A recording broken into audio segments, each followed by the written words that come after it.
Josh Norman jumped over a bull. Your thoughts on that? Yeah. Well, I knew the bull wouldn't hit him. He avoids contact. No. Just kidding, Josh. Just kidding. I don't know. Why'd they groan? That's hilarious. And there's Josh Norman. There's nothing hilarious about jumping over the bull. That's gutsy from Josh Norman. I have a feeling that if he's on the team next year, they will make sure they tell him in advance, do not return to Pamplona.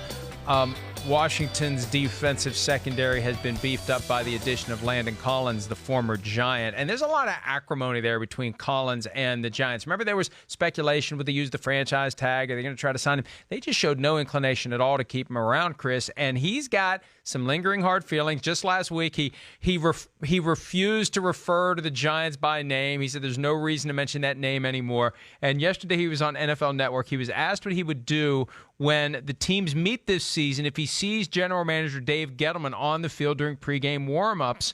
Collins said he'd look for an excuse to run into Gettleman. I'll tell one of my defensive back coaches, throw the ball in that direction, give him a nice little thud, a little run over. And it was all said in good fun, but deep down, Collins is upset with the Giants. And Gettleman is the focal point, but yeah, this came out last week with Odell Beckham Jr. in his article with GQ, Chris, the idea that Gettleman was the one who ultimately decided to trade Odell Beckham Jr. and not tell Beckham ahead of time. John Mara's fingerprints are over every move that gets made there. So if any of these guys are going to be mad, they need to focus one level higher. I think it's Mara who's making these big decisions, and Gettleman's just the messenger. Well, maybe. I don't know exactly how that dynamic is working out. I mean, hey, the Giants, the Mara family, they're certainly involved and paying attention to every little detail and move. But at the same time, they've been the type of family that's let their football people do football stuff. I mean, whether it's George Young, the GM of my dad's Giants football teams in the 80s, or Ernie Accorsi, they've never stuck their nose in there too much. I mean, they know what's going on, but they're not telling those people what to do. So I don't know. But either way, this is what football players do. Landon Collins, yeah, he's pissed off. I mean, he feels disrespected. He should. He's did everything he could to be the best Giant he possibly could be. Played through injuries, did all that stuff. They drafted him in the first round.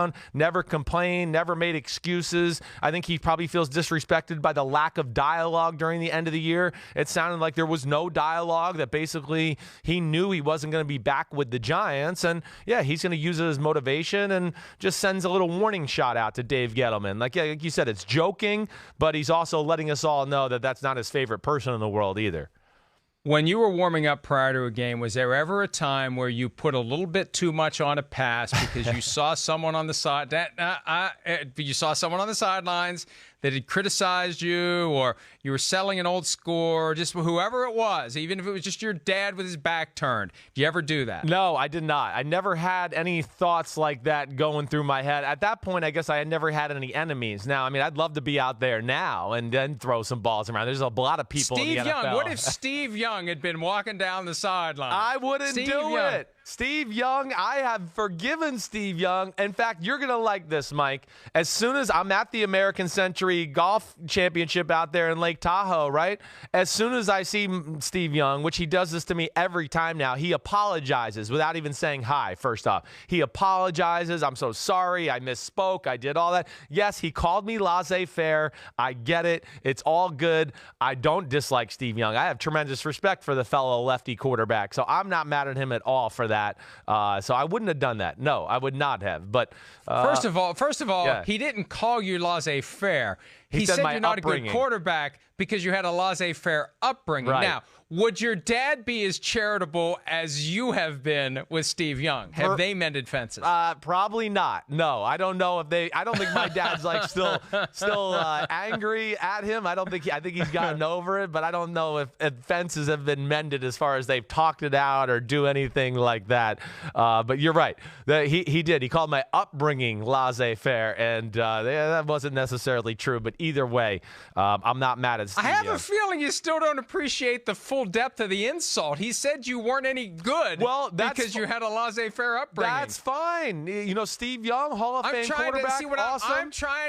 I'm trying to instigate. Yeah, so when well, you see we him the know next time, that. you punch him in the face. But I'm very comfortable with how I grew up and worked and tried to become the athlete and the player I was. But he was trying to explain why you weren't any good. Right. Well, That's I wasn't. the point. I did good after that, and I was the first 2 starts of the year, and I wasn't great, but it wasn't like I was horrible or anything. I tried. Yeah, I tried. Thank you.